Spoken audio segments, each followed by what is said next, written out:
सकते हैं, सब लोग कर सकते हैं, लेकिन हम करना नहीं चाहते। क्यों? क्योंकि हम लोगों ने फ्यूचर प्लानिंग कर ली है, हमें घर बनाने हैं, हमने बैंक बैलेंस बनाना है, हमें बड़ी बड़ी गाड़ियों को जो है लेनी है। आप पाकिस्तान के अंदर देख सकते हैं या दूसरे ममालिक में आप देख सकते हैं। तो मेरे भाई, आप ये दुआ में ना मांगे कि अल्लाह हमसे राज़ी हो जा। गैबी मदद ऐसे नहीं आती।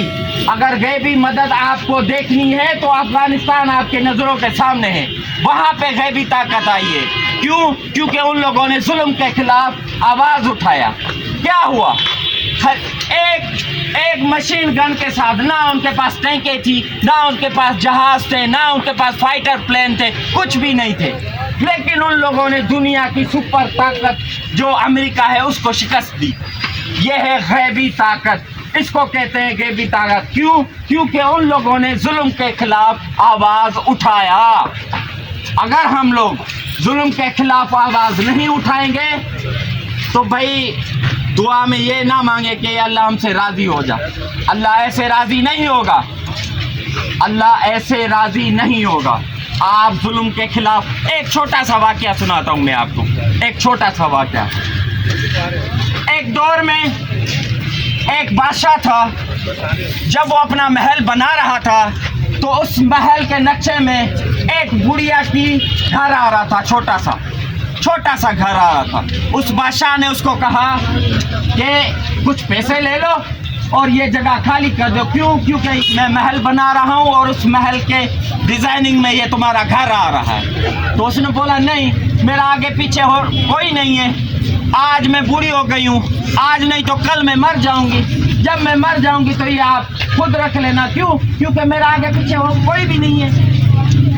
तो उसने कहा कि मैं अभी नहीं दूंगी, अब इस वक्त नहीं दूंगी। तो उस बादशाह ने अपनी फौज को कहा कि ये जिस टाइम भी बुढ़िया घर से बाहर निकलती है, इस घर को ख़त्म करके जल्दी जल्दी से कारीगरियाँ मजदूर ज़्यादा लगा के यहाँ से दीवार निकाली जाए। तो वो बेचारी कुछ दिन तो अपने घर में बैठी रही, लेकिन लाजमी है, भूख है, इंसान है, वो अपने घर से जब बाहर निकली तो उस घर को, उस जगह को, उस बादशाह के जो उसकी फौज थी उन लोगों ने गिरा दिया। जब उस घर को गिरा दिया तो वो बुढ़िया वापस आ गई, और जब वो बुढ़िया वापस आई तो उस अपने घर को उजड़ता हुआ देख के, गिरा हुआ देख के, और उसने ऊपर अल्लाह की तरफ देखा कि अल्लाह, मैं तो यहाँ पे मौजूद नहीं थी, तू कहाँ था? तो अल्लाह ने फरिश्तों को हुक्म दिया कि इस पूरे इलाके को दफन कर दो। तो फरिश्तों ने कहा कि अल्लाह, इस जगह में तो आपके नेक बंदे भी रहते हैं। तो अल्लाह ने फरमाया, ये नेक बंदे किस काम के जो जुल्म के खिलाफ आवाज़ नहीं उठाते, है जी, जो जुल्म के खिलाफ आवाज़ नहीं उठाते। आज हम लोग चुप करके घरों में बैठे हुए हैं, ये अल्लाह के अज़ाब को हम दावत दे रहे हैं, हम अल्लाह के अज़ाब को दावत दे रहे हैं। मेरे मुसलमान भाइयों, दुनिया में इसी जगह पे अगर मैं आपको प्रैक्टिकल आपको डेमो दिखा सकूं कि एक माचिस की तीली अगर हम अपने हाथ पे रखें तो उसकी भी आग बर्दाश्त नहीं कर सकती, ये आप सबको पता है। एक गर्मी या सर्दी भी हम बर्दाश्त नहीं कर सकते, लेकिन जब हम अल्लाह के अज़ाब के सामने खोएंगे हम कुछ नहीं कर सकते, वो हम 1% भी सह नहीं सकते। तो मेरे मुसलमान भाइयों, अगर उस अज़ाब से बचना है, अगर अपने आगे की ज़िंदगी आसान करनी है, तो आप उन मुसलमान भाइयों के लिए खड़े हो उन मुसलमान भाइयों के लिए। आप कुछ नहीं कर सकते, कम से कम वो प्रोडक्ट जो यहाँ पे इसराइलियों के चल रहे हैं उसको बाइकआउट करें। आप मैकडोनल्ड को, KFC को आप बाइकआउट करें।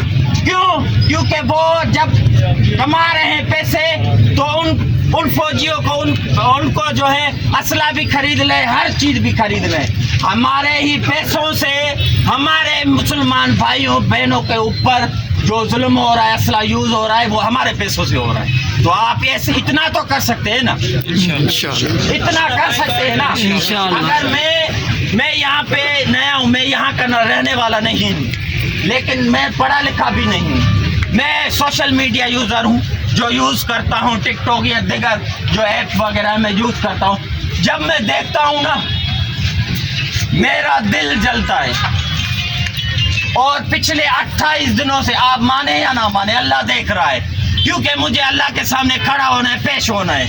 میں پچھلے 28 دنوں سے پنڈی کے اندر ہر چوک ہر گلی میں یہی پیغام دے رہا ہوں. لیکن کل میں نے یہ ابھی جو میں کر رہا ہوں کہ میں ان فلسطین بہن بھائیوں سے معافی مانگ رہا ہوں, کل سے میں ان بہن بھائیوں سے معافی مانگ رہا ہوں. اس کی وجہ یہ ہے کہ آج تک میرے ساتھ ایک بندہ بھی میرے ہاتھ میں ہاتھ نہیں ملایا.